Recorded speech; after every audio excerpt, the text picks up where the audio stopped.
Good evening, everybody. Today is Monday, May 5th. May 5th, May the 6th. You know the jokes. May 5th, 2025.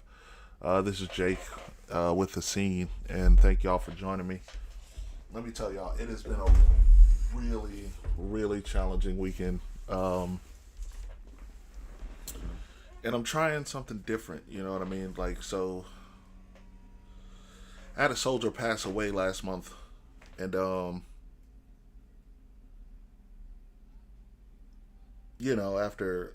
her initial funeral that was for the family, uh, I I thought I was good with really my grief process, but this was really the first drill back since it happened, and we had to go through kind of a group therapy session kind of deal, and I realized that I'm not over it, um, and I don't know how I can or will be. So I'm in this process of learning with with grief because this was a little bit different. I've never dealt with a suicide before, um, and in which someone has willingly made the choice to take their own life and that be their finality and leave us with the memories that they gave us. Um, and between the memorial service and the excuse me, in between the memorial service and the compass section, I realize that this is going to be a very long road in which that I'm going to have to learn to deal with those moments in which I'm triggered uh, by her passing. Um, so I hope y'all are ready for that journey. Whenever I bring up the master resiliency topics, um, because that's going to be a part of it. It's going to be a big part of it that I'm going to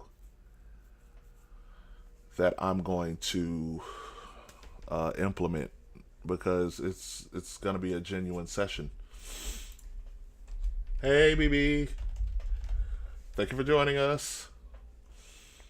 Um, and I don't know. I think I've been given a place to go, with these feelings, and why not share them with others that may feel the same? Um, with that being said, this first segment is going to be about grief and how we deal with it, and I'm gonna bring on my guest, Mindy. Mindy, Mindy, Hello? hello. Oh, can't hear you. What? What do you mean you can't hear me? Oh, there you go. I was Better. I was about to say we're live. You better be able to hear me. Um, but yeah. So as I was telling anybody, I'm about to go on this journey um, with my master resiliency training when it comes to dealing with things such as grief, right? And I heard a lot this weekend about how everybody processes grief different. Grief doesn't look the same for everyone, Nope. and the healing process definitely doesn't. Like two people that may be very alike in personality could be like galaxies away as far as the grief process goes. Um, so so tell me, when it comes to like grief, when it comes to triggers of grief after a certain period of time, like what's one way that you've learned to cope with grief? So one of the biggest things that I deal with grief is I notice, and this is actually emotions in general. Usually you've got so much going on in daily life that you push it all aside, right? And so it's like capping gas in a bottle. Eventually it's going to explode, and if you don't deal with it to like release some of it, to like process pieces of it, it's going to explode at a really inopportune like time. It's not going to be fun. And that's that whole like when people overreact when it's like the straw that broke the camel's back. So what I like to do is make sure that I take time to sit down and I guess get to know and examine every single thing that I feel. including things that stem from grief. It's just not a very fun thing to do.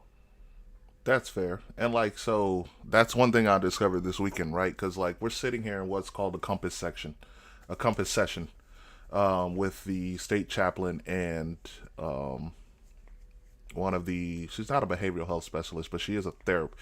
Well, I guess she is kind of a behavioral health specialist, but she's really a therapist, right?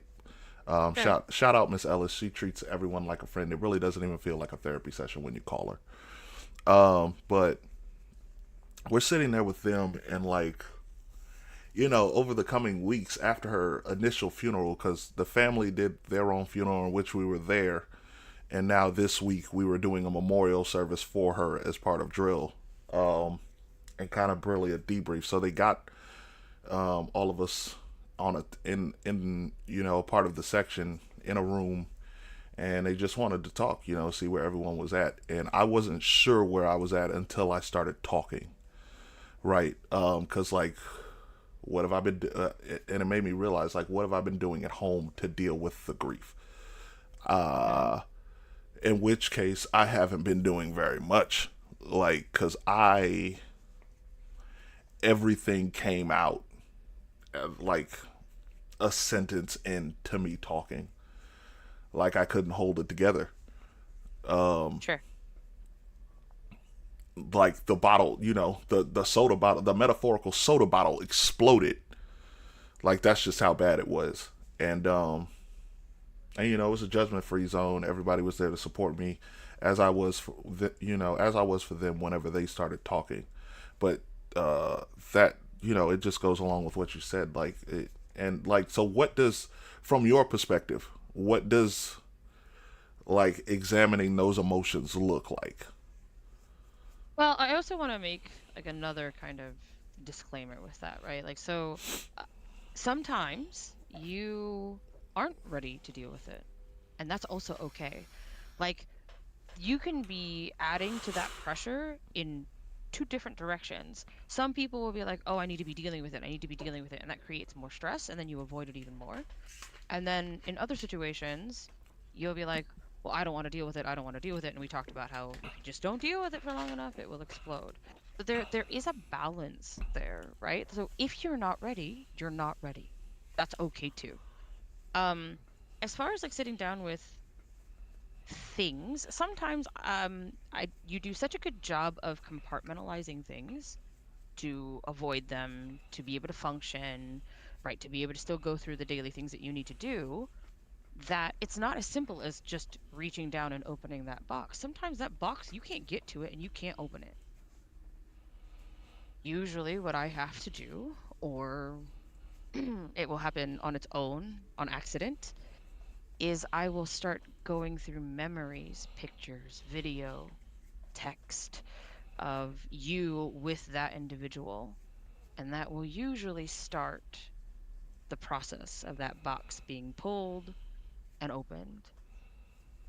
So it's just make sure you're in a place where you have time and you are in a place where you feel safe enough to let those emotions out and process them, feel them, basically, right? Emotions that are pent up are only there and can continue to stress you because they are trying to be heard and experienced and felt. Once you experience them, you can let them go and they will move. They will move on and they may come back, but for the time being they will go. Okay. And I you don't know know if that what? makes sense. No, it does make sense, because like when we were, my homeboy pointed this out, like in this therapy in the session, because he was sitting right there next to me. He was also one of the ones that was closer to her, because me and him were deployed together with her. So we spent a lot of time together as the three enlisted members. Um, and he was like, one of the things that I can't stand is when people like treat the deceased name like the boogeyman. You know what I mean? And Oh, don't that's weird. Yeah, and they don't say their name or anything like that. Like they try to avoid talking about them. And in which case, that's not what me and him have been doing. In fact, we have brought her name up quite a lot, and it helped. And like talking about her, I noticed helped. You know what I mean? I haven't found the strength yet to go and look at like I have a video of her singing karaoke on my phone while we were overseas, and I haven't found the strength to look at that yet. Um, And that's okay. and not to mention, she was one of my biggest supporters when it came to my story writing, and she was always hyped. She was like, "You need to finish this. You need to finish this. You need to. I need to read more. I need to know what happens next." Da da da. And like since her passing, I haven't found the strength to get on the computer, and I haven't found the strength to go and look at the story that she wanted me to finish so badly. I haven't. Um, And that's okay. The kindest thing that you can do for yourself is give yourself space and give yourself time, right? And what I would say is just remember to check in with yourself on that. So if you can't do it yet, that's great. Don't do it yet. That's okay. But, in like a month or two, check in with it again. See if you can read it. See if you can even start to pull up that video. Things like that. And you'll realize that in time, you will find a way to be able to do that. I hope. I mean, and like I want to say that uh, it's not that I want to say it, but it's like that. I hope that her passing can. No, I'm not really sure what I'm trying to say in that fact, because like she was such, I have a very unique job field in the army, in which my job is a creative field. There's a As far as the tech, I'm in public affairs, so I take video, I do journalism, I do uh, uh they do podcasts, we do radio, we do all of that. And in which Hmm. case, like, we're in an artistic sort of field, so like um creativity comes with the package, and like it's just hard to be creative. It's been hard to be creative when, like, I feel like one of the most creative people I've met is gone, and like she's connected to that creativity because I was her sergeant, but she taught me so much about the job just because of how good she was at it. Like, she was the type. So Go ahead. I have a potential suggestion at some point. I don't know if there's other people that work in the same unit as you that are in the same situation. It could be a group thing that you guys do, or it could be an individual thing that you guys then share as a group. Since everything surrounding this loss, it is directly kind of symbolically and emotionally tied to you working on creative projects. What if you did a creative tribute for her and all of you did that individually? I Kind of mean, like what you would have at like a celebration of life. um, honestly, I think that's what we're doing because, ironically enough, this is Mental Health Awareness Month and for the Army. And Mm-hmm. real quick, yeah, BB, that's pretty much what we found over this weekend. Like, me and him started it off just by sharing memories from overseas, and then yeah, pretty much, like, and we really had the most to share about her, right? Because for one, she got to the unit, she was new. Um, for one, she got to the unit, she was new, and we were getting prepared to deploy. Like, so after that, we were gone all of 2024. So no one really got to work with her like we did. So it's not like they had a lot of memories to share besides, like, I think a few when she had got back to school, but they knew her skills because they had seen her portfolio, kind of deal. And like, so they definitely cared about her in that sense. But as far as the project, BB and Mindy, I think that's what I'm going to try to do, set up in the next couple of days, because it is Mental Health Awareness Month, recognized by the Army. And even before this, it was one of those things that I took to heart, because last year I did a video for mental health awareness. Um, that got posted on a with the unit that I was deployed with. So it's definitely something we're gonna look into, and I'm pretty. It's gonna be a go. Um,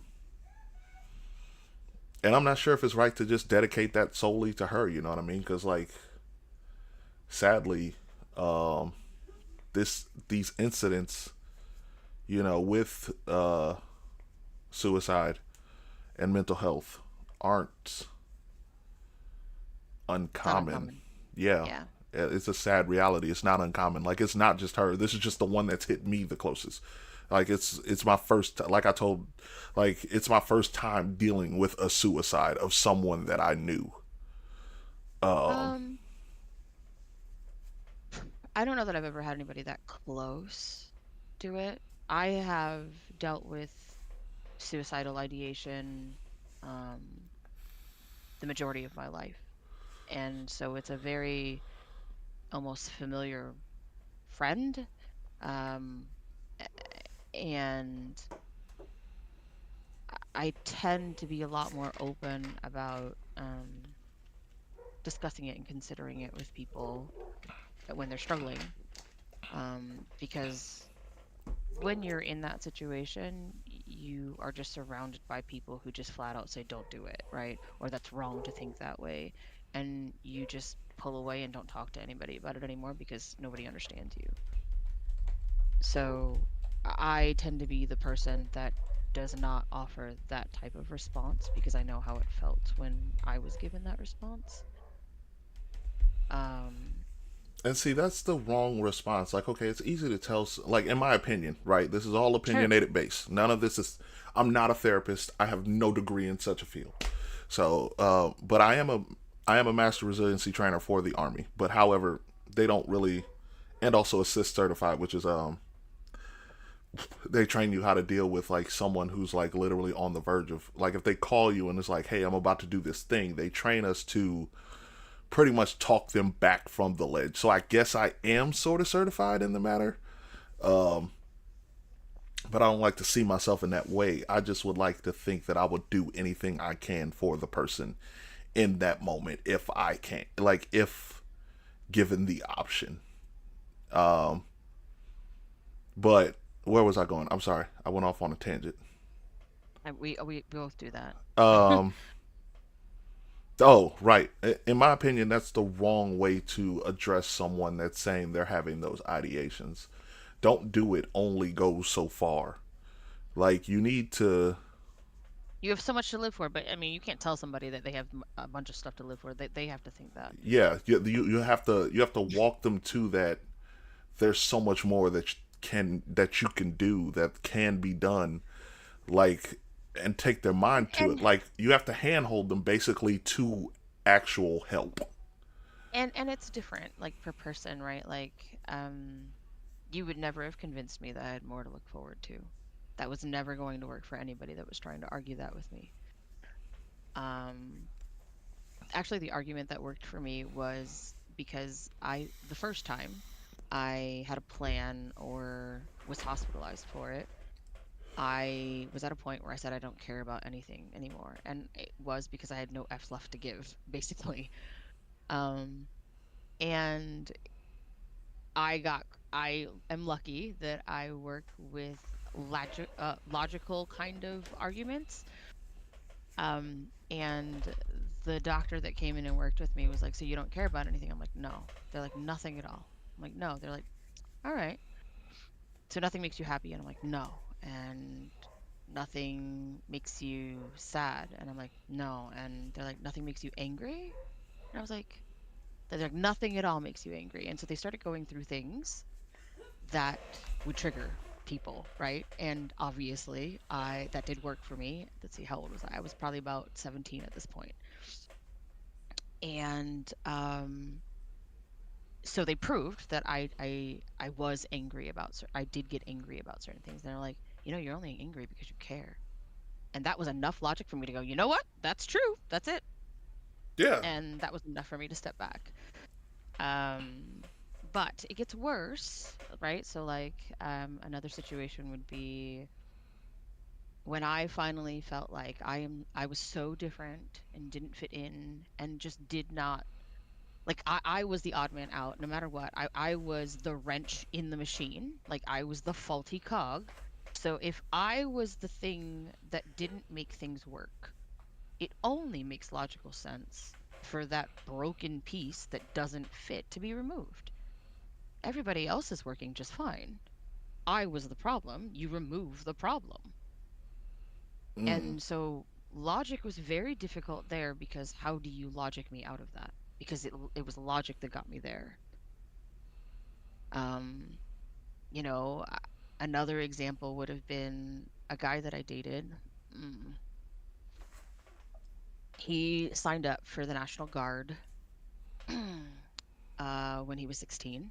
So his parents signed off on it. And the reason he signed up to go, well, to be in the National Guard, was because he didn't care about anything anymore. And so the day he turned 18, because we were in Afghanistan at the time, they shipped him off. And his goal, kind of, um, when he got deployed, was to get himself killed. What the hell? That's the wow. Um, that's pretty tough. Yeah. And And like, it's not like you guys have it's not like guys have a good time out there, you know what I mean? So I that's mean, not gonna make things better. no, depending where we go, you know what I mean. Like, um, because I thank God didn't go to. By tax law, it is a combat zone. Did I see any combat? No. Did I have a chance? Yes. Um, but by the grace of God, I did not. Yeah, he did. Um, yeah, especially if he went in like anywhere from the 2001 to 2015. Yeah, Yeah. no, it's likely. Yep. Yep. They weren't sending people to fun places during that time. Um, but it's this topic is so Broad. broad and nuanced in the sense of those that have had the feelings, because you just gave me three very different examples Yep. of like what those feelings look like, and that's two of them are within you. Like two of them have been your own specific situation, and they couldn't have been any different in the logic on them. Yeah. And And I impacted the other one actually without, I didn't know at the time that that's what his plan was, but we mm, nothing official, but we obviously had gotten involved, and he had lied to me about how old he was. He was 17. He told me he was 18, because obviously the day he turned 18, he got shipped. So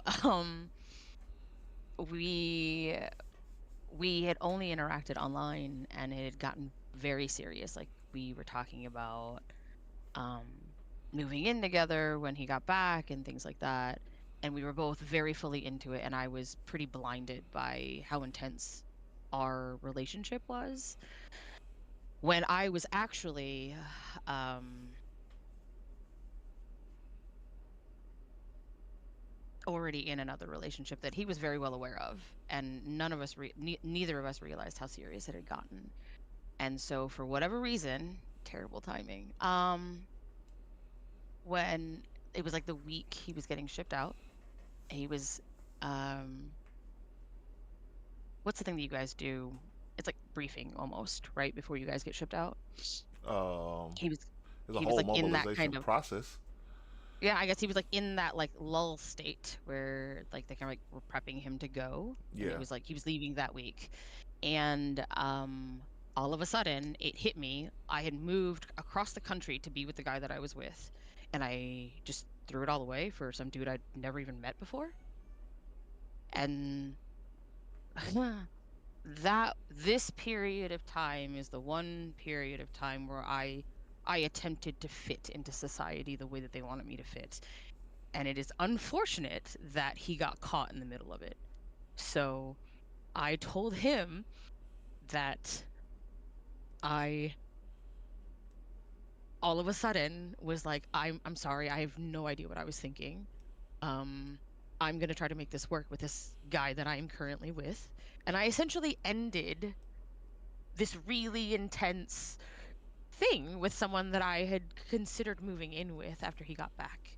So he is basically got broken up with as he was leaving for deployment. Shit.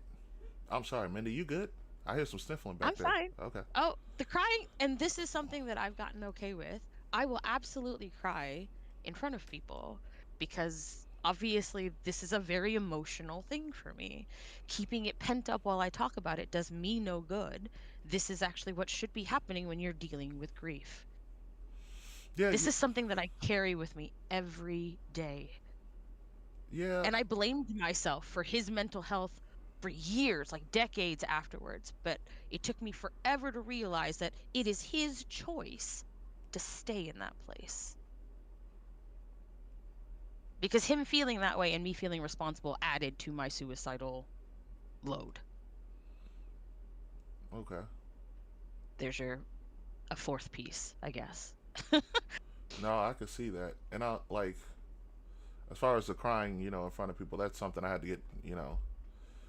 That's a hard thing to do. I think that's very difficult for a lot of people to do. It happened twice this weekend for me. So once was in that therapy session, in which case, I was feeling absolute shame, and the second was during her actual memorial ceremony because it's a very I didn't I had to give a story about her, and like during the story I was good, actually, because I was more nervous about speaking to people that had never met her and speaking to her family about her, than I was sad. Actually, I felt good to be doing it because I wanted everyone to know about her. But um let me touch on that real quick before we move. When you're dealing with grief, it's really important that you're not. This is why I said it's really important that you're in a safe place where you can feel those feelings. Because when you're preoccupied by other things, like speaking in front of people or, having to do things in your day to day life, you might think about the grief, but you can't process it because you can't feel it. that's fair. That's fair.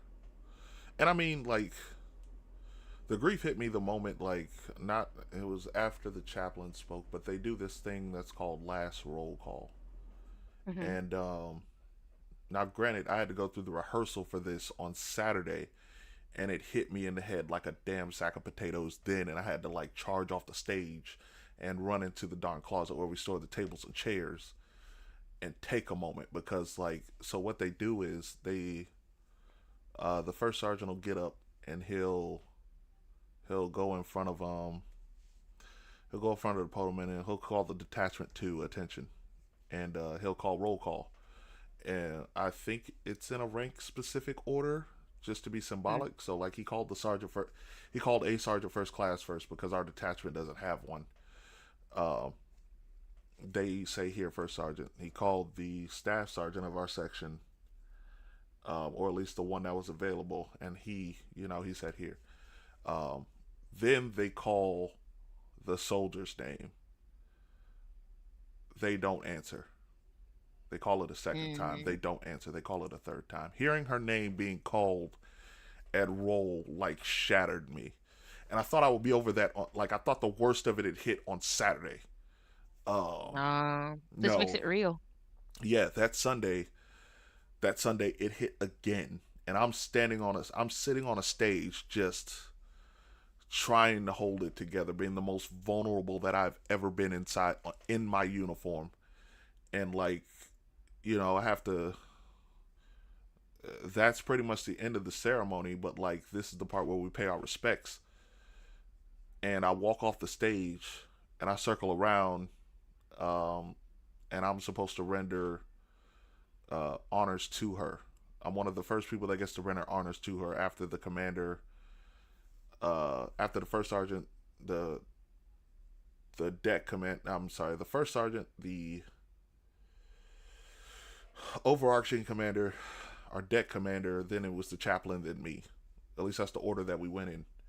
And like, uh, I wanted to give her. We can lay things at like pretty much this altar that Hmm. they make for her, where it has a rifle and a helmet, It has a rifle with a bayonet in it, standing on top of a step, Uh-huh. with the helmet on top of it and boots and the boots at the feet of it. And they were like, "Hey, you can lay things at the bottom, at this if you want to, and they'll be given to the family." And I was like, "Fine." And they had gave her a post death promotion, from specialist to sergeant, which is a big milestone in a soldier's career. Um, and I found out they were going to do that on Saturday. So on Sunday, I got her a sergeant patch and a folded up copy of the Creed of the Non Commissioned Officer. As I handed that over and put it on the step, I nearly choked while I was already crying. There was just this gasp that left me. Um, So I have a question about the expected decorum of events like that. mhm. Are you expected to hold it together and be cold and unfeeling? Or is it appropriate to be feeling and emotional? If it was expected for me to be cold, they didn't tell me because like they knew. I don't think it is expected, honestly. Okay, I think most soldiers in front of a crowd, they try to hold as much in as possible to at least, because like I'm not the only one that the crowd can see. Like her family's here and her mother is loudly grieving over in their section. Right. sure. So I think maybe as a respect thing, like people aren't trying to lose it, but there's only so I don't think there's a I'm 100% sure there wasn't an expectation for me to be like stone cold because I wasn't. I was far from it. Like as soon as the I roll call was over and I went and presented the thing, I was losing it. I only ask because it sounds as if like that was a goal of yours to keep it together. Now, I ask people all the time, why is it that you feel the need to keep it together, especially when you're in a situation where you are in a memorial setting where grief is the emotion that is meant to be expressed. So like I wouldn't say it was a goal of mine to keep it together, but I didn't want to be like choking. Like for me in my head, like yeah, it's okay to grieve. Like I'm not the one that say men can't cry, anything like that. I learned a long time ago that's bullshit. Um, because I cry at funerals. It's just something that I do. But there's something about me being in uniform that I at least want to have what's called military bearing, Hmm, right? hmm. I can't be. I'm not supposed to have a what is it called? What's it called when people fall out in church? Oh, Uh, One of those moments is what I wasn't trying to have, and in which I didn't. I even with me crying and everything coming out and me nearly choking on my own air, there were still facing movements and orders to march that I had to follow at the same time. And I sure. did my part on those. So you're saying you don't want to drown in the emotion. You want to still be able to function somewhat. I at least want to still be able to function, in which, like, I would say I was drowning, right? But I was still able to, after presenting her with her rank and the NCO creed, I was still able to take it back. I was still able to bring myself back, present arms, which was to salute her slowly. It's a slow salute in sync with the person that's giving the command, which is just a chaplain next to me, and then bring it back down. I could still hear him give the command to face left and march off. Right. So for me, like I did it in a, I let myself be vulnerable. I'm honestly not ashamed of it. Like I'm proud of how vulnerable that I was, but I was still able to be strong enough to like soldier through the rest to get over to a corner. Exactly, Rihanna, the stigma. I was still able to soldier up enough to get to where I needed to be next, and they just allowed me to sit there and cry in formation, and it was fine. Great. I'm glad that they allow for that. That's actually what I was trying to figure out is this something that is contributing to the concept that people shouldn't be doing that in that setting. That's all. No, no, because see, Okay. and I think maybe in the past the army was like that. I don't know. I haven't. I've only been in the army since 2018. The army has drastically changed since then, and so like the army wants us to be able to. That's the point of the therapy session, right? They want us to be able to grieve. That stigma, they want all of that gone because all of that has contributed to the mental health problems that has led Agreed. to soldier suicides. They don't want that anymore. Like, Good. I'm glad that they've made a change. yeah, I like it. that no one wants that. And then everybody was very supportive. Even after the ceremony ended, because the mother was choked up because there was a time the family comes up, right, and they go to Hmm. the altar, and of course the mother's choked up, her sister's choked up, and we were supposed to just stand there, and eventually they would go over to the refreshments table behind us, but they couldn't, at least not yet, right? So what we did was we just silently fell out and dispersed, let them continue to sit there, grieve, do their thing,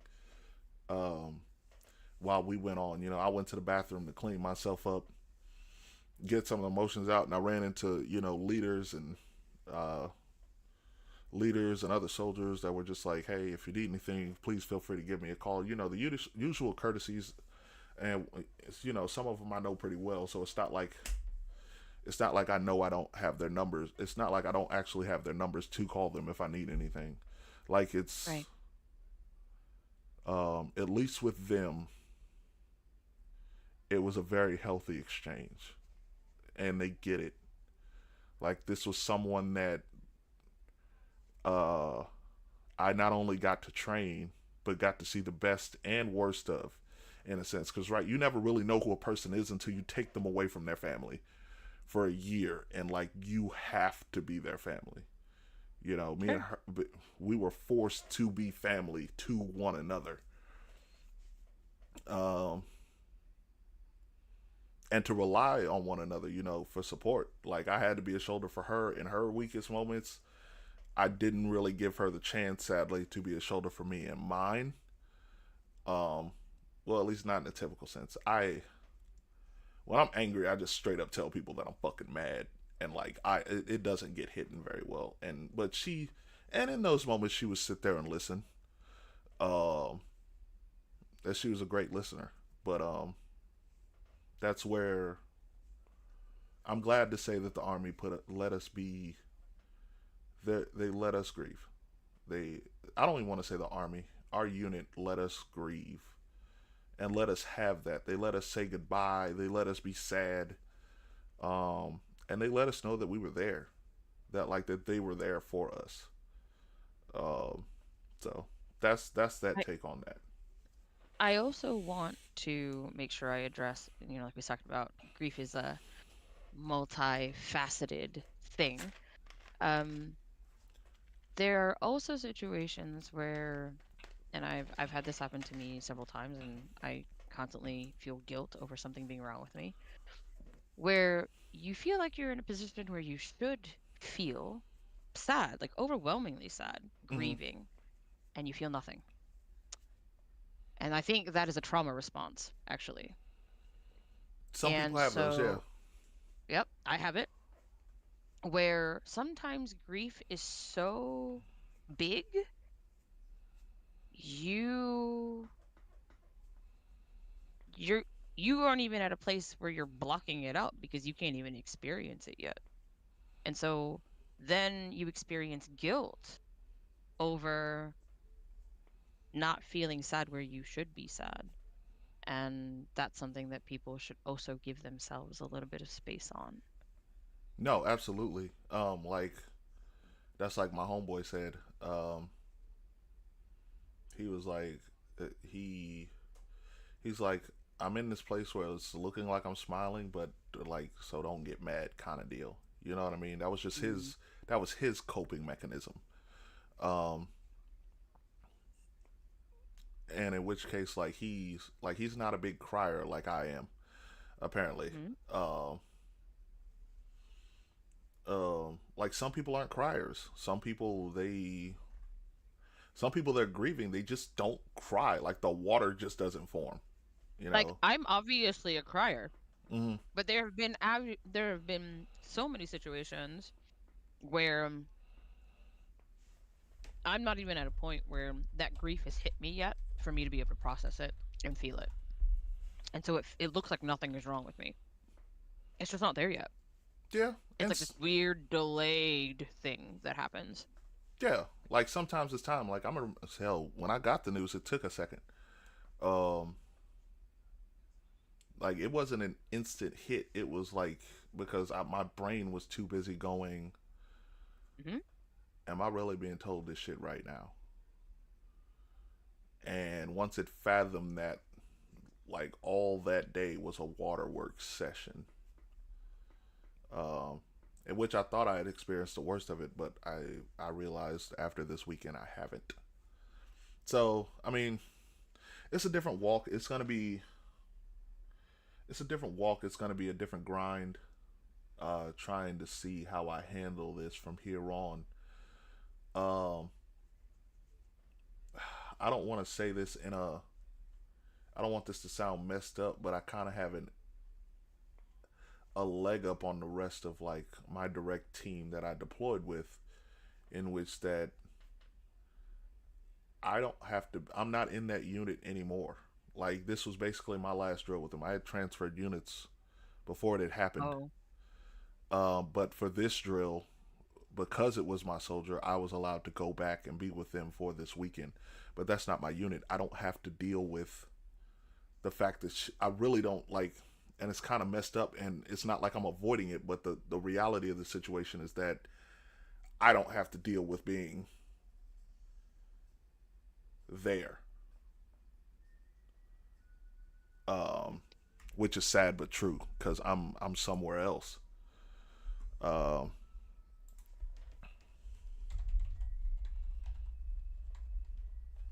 it's just, and you know I'm gonna continue to pray for them because I am a religious man. I am a Christian man. So and I'm gonna just keep in touch with everyone. You know, and that was another big thing of it, right? We don't have to grieve alone. Um, and I think another thing I really need to get comfortable with is you know calling people when I need just someone to talk to. asking for help is a tough lesson, man. Yeah, Especially when it's something like this. yeah, I've had those cries when I'm frustrated. BB, it's those ones are honestly embarrassing for me. Like I got in a high school fight that I won once, and like, but because You're I'm so being, mad that you're crying. Hmm. yeah, I was so mad though that I was crying while the cops were walking me like through the cafeteria, and all these people think I had lost, but you know, word got around through the school that I won. But that's how I was just so mad, like that I was, fuck, you know what I mean? So Just somebody told me once that tears are just a representation of emotions and energy and things that need to get out. That's it. yeah, It's and why when you're emotionally heightened, be it happy, angry, sad, tears happen that's if it's fair. that intense. That's fair. And like BB says, you know, it's just the body's way of regulating. Some people just got extra watery ducks. It'd be like that. Um, I cry about everything. I don't. I I I actually I shouldn't say I cry about everything. I think that I have had plenty of angry crying. Like I can't be intensely angry and not cry. Like the tears just come. Um but like, I've had situations that I'll give you another example. One of the people that I do know that committed suicide did it when I wasn't around. It was somebody that I worked with, and it was when I was walking and riding horses at the racetrack. And he also like, I don't know if you've ever seen it, but like there are riders that are on ponies that help walk the race horses to the gate, just in case the horse decides to take off or do something crazy. They have another horse there to kind of keep it in check and or to chase them down. Um, so he used the pony at the races as well. Um, So I got back after this whole thing of moving to Missouri and coming back home to Maryland. Mm. Um, I came back and I went to go visit everybody, and I'm like, "Hey, is this guy around or whatever?" And they're like, "Oh no, he killed himself." And I'm like, "What?" Damn, that's a messed up way to find And out. and apparently that is how people deliver information to me, and it's fine, I guess. And I'm like, "What happened?" Right? So when I left, he had a crush on a girl. Like it was very obvious. There was a girl there that was also exercise riding and ponying, and it was very obvious he had feelings for her. Mm. And I guess he had feelings enough for her that eventually, when she started dating somebody else, he couldn't deal with it, and he hung himself in his pony stall at the racetrack. And that's how Damn. they found him. Um, This is why mental health is important. agreed. And I to this day, I don't know that I've shed a tear over it. I just feel terrible, right? And the story sits with me though, right? Like, and at the same time, like literally, like I'd say within the same week, I went to go check on a different friend. It was a manager of one of the exes that I had dated. They all worked at Jillian's, which is like Dave and Buster's. Like it was a Jillian's here, and it got bought by Dave and Buster's. Gotcha. And I went to go check on him. It was a gay guy he was super fun, and I was like, hey, where's so and so? And I was kind of checking up on where everybody was, and they were like, oh, he was murdered. And I'm like, what? And apparently he had been found in his apartment or condo, um, shot executioner style. Mm. And I'm like, what's happening right now? This is what happens when I leave? I mean, And, how do you process all of that in one go? yeah, it's this process with grieving. It's or just taking news. Sometimes, like taking news isn't a. There's nothing black and white about it. You take it how you take it. And I'm not sure if there's a science to it. I'm probably gonna look more into it when I look into my master resiliency tips. When I look into my master resiliency binder here over the next couple of days, but it's different news can be taken different ways. It really depends on, like, I think there are factors to it. This is just a belief again. Hey, look, no specialist, but I think there are factors to it that need to be taken into account, like how close you were to this person. So potentially, right? So like, I would relate those, like the way I feel about those things, the same way that I felt about 9/11 when it happened. Like I still remember exactly where I was, what I was doing. I remember looking up. I was actually on my way to class in college, and my class was canceled, but the guy that I was carpooling with, his was not.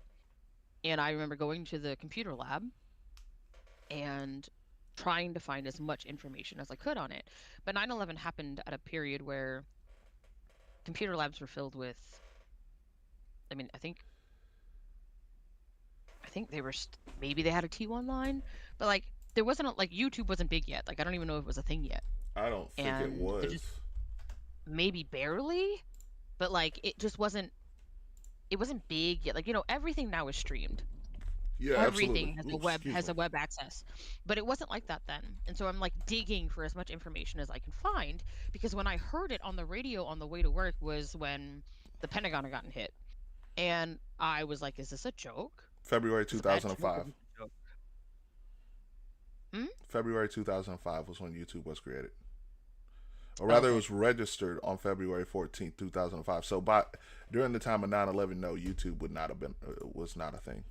That's what I'm saying. So it was very difficult to find information and footage, right? I was like, people are saying this, but I can't make it real in my head. And so like I started digging and digging and digging. Now the difference was, right?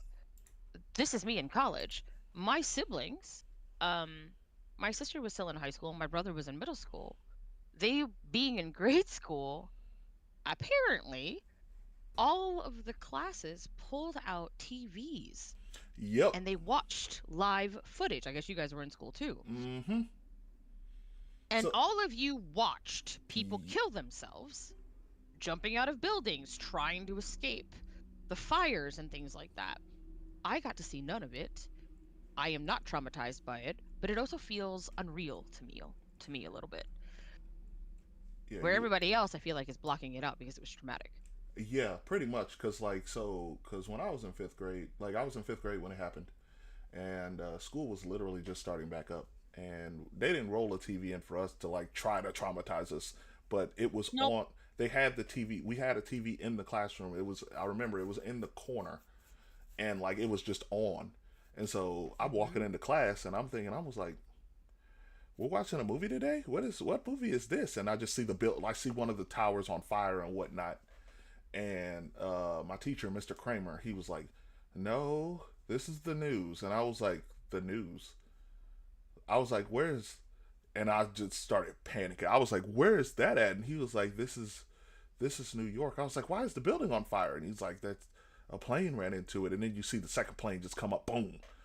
And I was like, and now looking back as an adult, I'm like, "Why did you have the freaking TV on?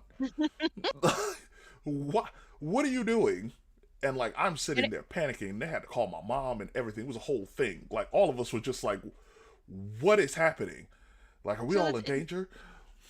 that's a really interesting response, right? Like I think that's a more normal response than I would have had.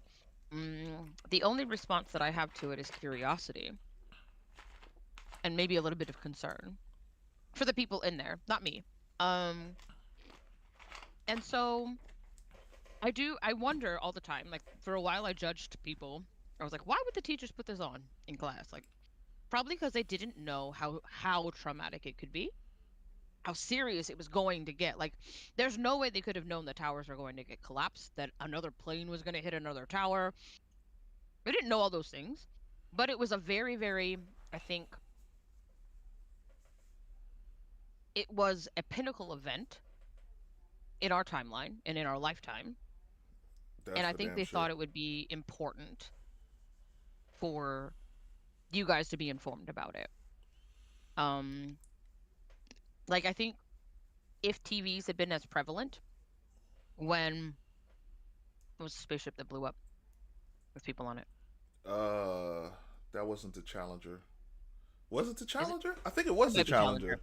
I think it's Challenger. So all of them remember hearing that, but that I think it was all on radio.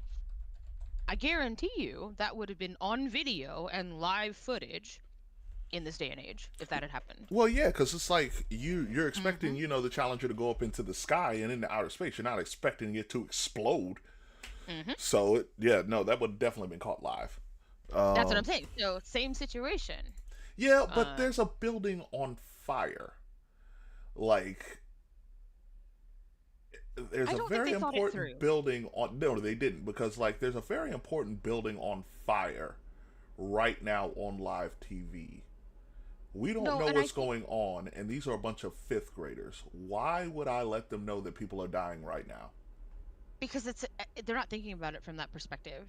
Like this is me thinking about it now. Like before I was judged, I'm like that is the dumbest thing. Okay, so they're educators and they want to make sure this is a very, very, very important current event, for lack of a better word. And they want to make sure that you guys have access to it and that, you know, they know what's happening and you know what's happening. I mean, I guess I I guess in a sense they had the it best. would be it would be very strange in my opinion if they had it on in like a first or second grade class or younger.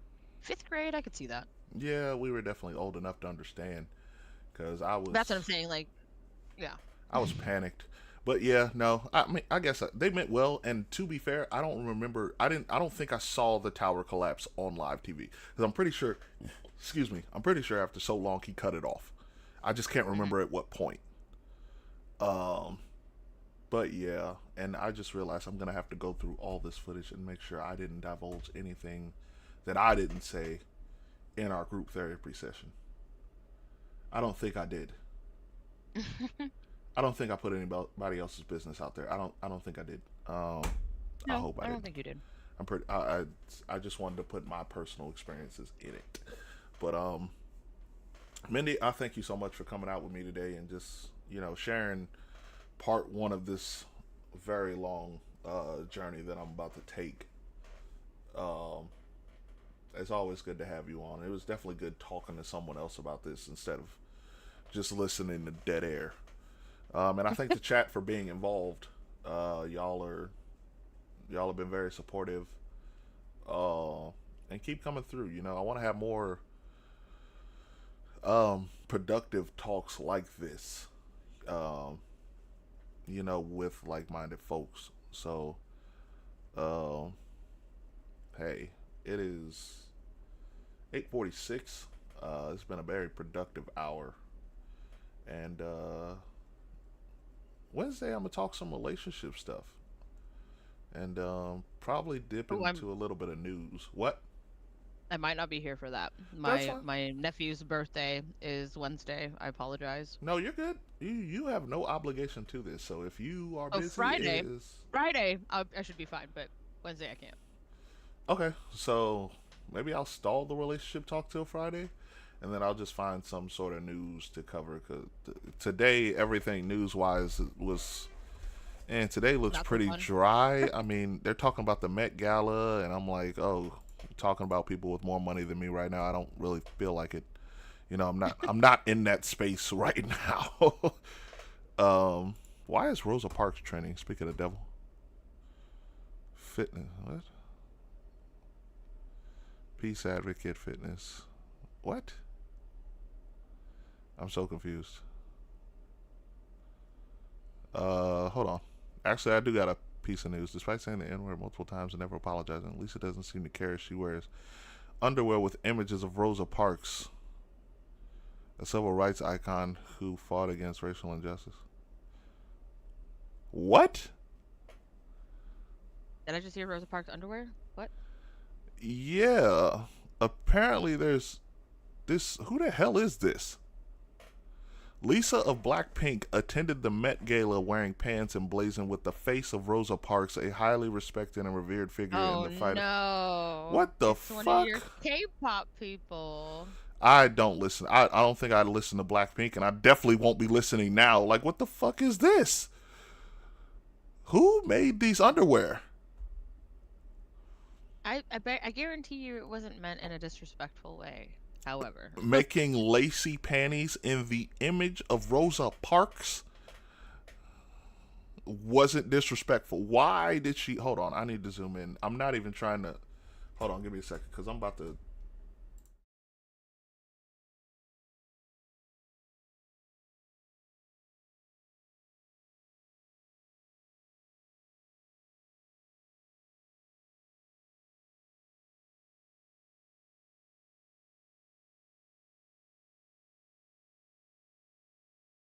Oh, let's see.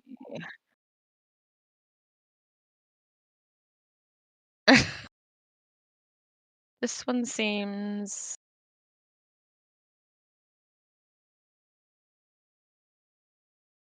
I am not, but I am.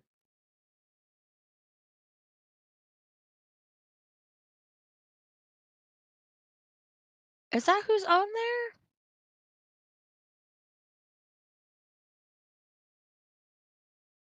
I'm looking.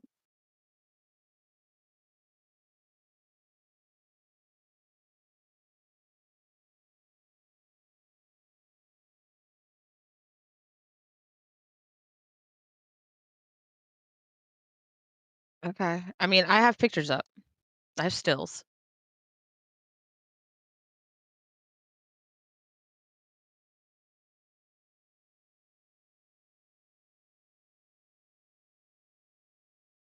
Yeah, I have a still up that where you can pretty plainly see it. I don't think it's just Rosa Parks though, isn't it? It's two different faces at least.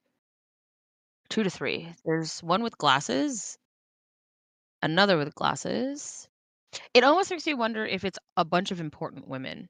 It's not just on her underwear. The faces are also on her jacket. So like, uh-huh, it makes me wonder if these are important women. Like, oh god, I'm spacing. Who is who's the Supreme Court justice we lost? where we use initials. My brain not working.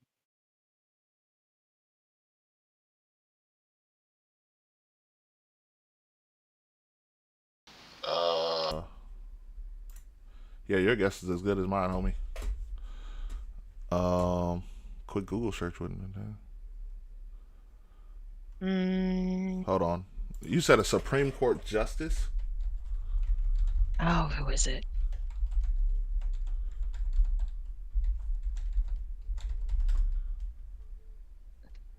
Ruth Bader Ginsburg? Yes. I don't know anything about this situation. Well, it just makes me wonder if I don't know who the other images are of, or if they're multiple images of Rosa Parks. But if it's multiple women, and we find out that they're all important women, it's a tribute. Like I said, it's not an insult. I guess okay. I think the problem is that this person, because like I said, this person has said the N word multiple times apparently and never apologized, and I think that's what they're latching on to more so. And that Rosa Parks is one of the women on these panties, but people are making some insane jokes about it. Uh, Putting a civil rights icon like Rosa Parks on your cooch, especially after you just got exposed for saying the N word, is crazy. Yeah, so I think that's more Yep. so what people are latching on to than the fact that this might have been a tribute and this was done wrong by the wrong person. Wrong messenger. Yeah, just bad communication, like we talked about Wow, earlier. this is crazy. This clip is crazy. Not apologizing for the N word, but got Rosa Parks on your panties is crazy work. Mm. It's a little unfortunate, but Yeah, I fixed it, Dan. I did. For some reason, actually, the mic is there, but for some reason, the all my mic settings set to default. It's because my computer keeps restarting. It's restarting out of nowhere. It's stupid. Um, how can you even tell that's? I mean, I guess yeah, you can tell that one's Rosa. But who are the rest of these women? Lisa, you owe us an explanation. You tell me who the rest of these women are right now. yeah, I mean, are all the faces? Because they definitely don't look alike. That's definitely not Rosa Parks and the rest of them. I didn't even mean to find this news today. Not even a little bit. That's like the only one that anybody's focusing on. I mean, I think it's the only Uh, one anybody can make out. Who was I the mean, cameraman? Hey, shout out to that cameraman. shout out to that cameraman. That cameraman's a dog.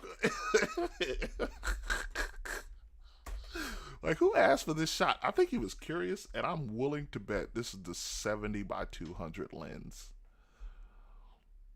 that he caught this with. do they? I mean, it depends on how far away he is. If he needed a 70 by 200. Well, so judging by the rest of the crowd and some of these other images, they're gonna,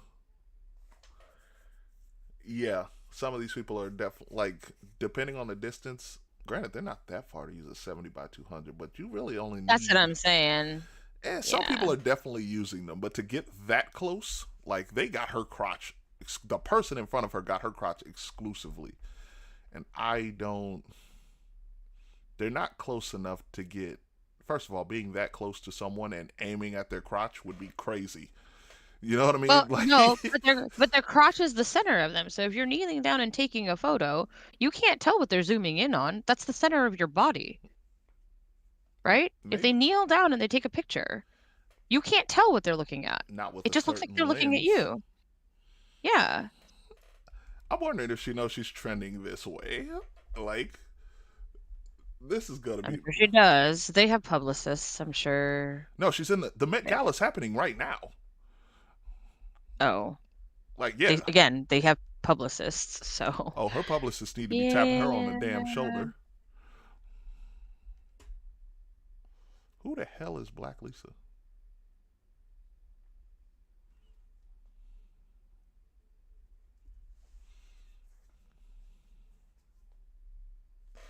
Rosa Parks did not sit down just so y'all could put her on your ass cheeks at the Met Gala, bitch. Get out of my face with this BS. Ooh, yeah. See, the internet ain't taking this well. Okay, so here we go. Like a closer look at the pants show that they what appeared to be images of important black figures in history, including Rosa Parks. So I'm I sorry, they're all think black? apparently that's what they're saying. And she said the N word multiple times without apologizing? And all of these people are black. Yee. Let's see the video. Neither of these. Uh,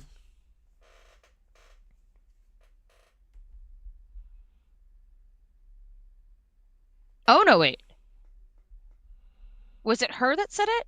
Because it says that they called Lisa out as they the said it was move her. comes around a month after old clips from before she debuted as a K-pop idol showed, oh yeah, her and other Blackpink members saying the N-word while performing in auditions. Now, if this is them performing in auditions, I would say let's make sure that that wasn't part of the audition. Why was part of the audition saying the N word? They Asian because they stupid. I don't know, and ignorant. Whoa, hey, let's go ahead and segue just for everybody watching. Mindy is an Asian woman. All right, so Yeah, she's not. yeah, She's yeah, speaking from an Asian place. I just want to make sure yes. that it's clear. It's not just us bagging on Asians. No, we don't do No, bigotry no, here. I just want to make that clear. no. I mean, we are, and that's so. I would like to know if they're saying the N word honestly with an Why would A it or with be in? Why ER. would it be in the audition? Because let's say they're singing a song that uses the word, right? Let's say that's part of the audition. What song? Why are they singing an American song in K-pop? Why wouldn't they? Where do you think they derive all of their stuff from? Who are they mimicking? Lately, they are mimicking us. Yes, you're absolutely right. It's not even just mimicking us. The so many K-pop things that I see are reminiscent of Nicki Minaj, and Well, when I like said us, I that. meant black culture. There you go. They are the Black Asians, so you know. What you believe, BB?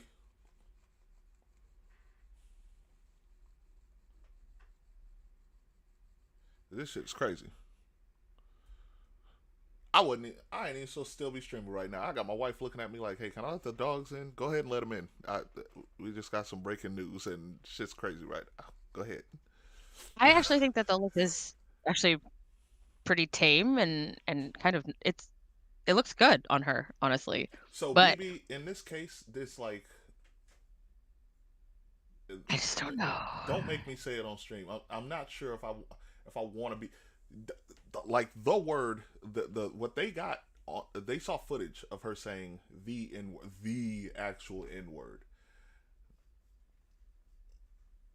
Well, again, here it says that they're saying the N-word while performing in auditions. So I want to make sure it's not taken out of context. They still shouldn't And be I am the saying it. first. I'm what? If you I are don't. in there Mm-mm, competing mm-mm. for the I don't role care of your nothing. I life, don't care nothing about that. You do not sing songs that aren't. You can sing a song and not say the word. That's just a then piss you aren't poor committed excuse. enough. That's not on them, in my opinion. That's on the people who told them they needed to It's sing on that. them too, and like that's discuss. So this needs to be a bigger discussion. Like, why are you having them sing songs that are not culturally appropriate to them? Because it's an audition and nobody cares. Well, clearly people care now. Right. That's the whole thing. Probably wasn't well thought out. Now, these people arguing that this is a problem because this design is just on her is like on her panties. It's on her entire outfit. It's not just on her panties. It is her entire outfit. It is on her entire outfit. Yes. Again, out of context. It's pretty in contest because they're still talking about it's all the panties. That's what I'm saying. That's the problem. Why hasn't anybody said it's literally the lace design of her entire outfit? Because having faces on your panties is crazy. Legend, chill out. Like, All right, they could I'm have gonna just start printing off people's pictures and sticking them on my panties. they could have literally just put it on the jacket and ended it there. Like, why are they on the ass too? So, like I said, the entire thing is made out of one type of lace, and the faces are intrinsically a part of that lace pattern. So all they did was make the lace pattern, like think of it as one patterned cloth, and cut it into the pieces that she's wearing. I mean, I'm not one of the people that's really. I'm more upset about this N word thing, which this is another discussion for a later date. I just Well, Like I said, I have been around plenty of people like a State Farm manager who is Chinese, and he will literally be best friends or act as if he is best friends with one of my black friends, and then turn around and call him by the N-word in Chinese. So, like I said, it's a thing, and it's pretty toxic, Yeah, and I it's a hate it. toxic fucking thing. So like, it happened to me while I was deployed, right? So, because a lot of Kosovars, they're not racist, but they don't know how. Like when they see a black person, they're amazed. Um, and like, so I was walking in the streets of this one town called Farajai. It's up the street from the post that I was at, and we were going. We were in the middle of doing. We were coming back from a mission, and like, so, um, I'm about to get in the car, and this one dude shouts, "What's up, nigger?" and keeps walking, and like he's waving at me as he says it. And I was like, I looked at my commander, and like just being me, like in my brain, I was like, I gotta go slap this man. Um, but one, I'm in uniform. Two, I can't just go beat up a civilian. And like I had to check myself. I was like, oh yeah, they did warn me that that does happen. Just because they don't know they're being offensive. However, comma, Correct. these people in that damn audition, they know they was being offensive. Well, I No, they guess don't. not really, because they were in an audition. The video wasn't supposed to get out. Um, Yep, and it's just a lyric they're supposed to say. You know, Brian doesn't curse. He doesn't use the N-word, but I didn't know that. I mean, oh, I he knew he doesn't. didn't use Like the N none of word. the. I just didn't know that he didn't cuss. He doesn't curse either. Like pay attention to it. It's actually kind of funny. Hmm. And the only time I've ever heard him say it is when he's saying lyrics. Hmm. Is Pharrell dating Lisa? What? I don't know. Somebody said Pharrell putting Lisa in those Rosa Parks LV panties. Let's find out. That's easy. Isn't he married though?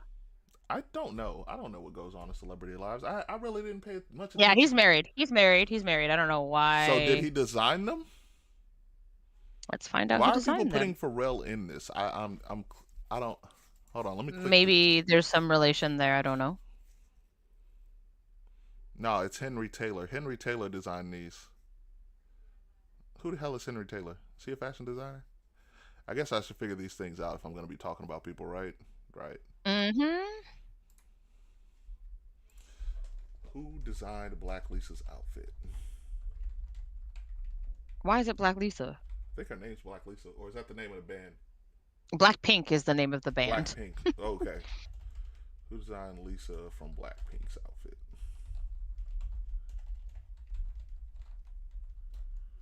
Met Gala outfit.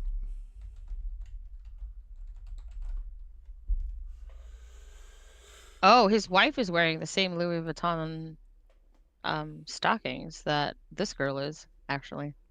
It's Louis Vuitton. No, it's Louis Vuitton. Yeah.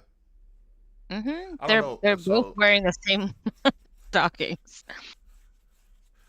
oh, so Pharrell's wife is wearing those stockings. Stockings, not the underwear though, yeah. Got it. That's why they put Pharrell with it. Damn it, Legend! Quit bursting in here, you rhino. Um. Well, this is an interesting development. I can't wait to clip this segment. I think this has been one of my best episodes.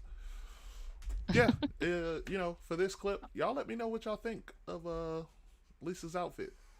If you find it offensive, if you don't. Man, Uh, if you weren't even looking that close, if you weren't all the way up in that stuff, it actually looks great.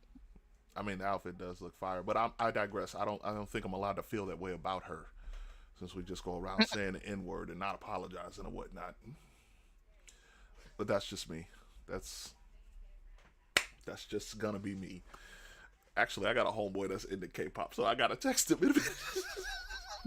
I gotta text him. I gotta be like, "Hey, yo, what you think about this?" And then I'm a start formulating like sort of opinions. But yeah, y'all let me know whether y'all see this on TikTok or Instagram. How y'all feel about Lisa from Blackpink's Met Gala, from Blackpink, her Met Gala outfit. I'm curious. And y'all also let me know how y'all feel about today's topic. You know, how do you deal with grief? And how has it helped you? Um, but y'all have a good rest of y'all evening. And I will see y'all again on Wednesday. Thanks, Mindy.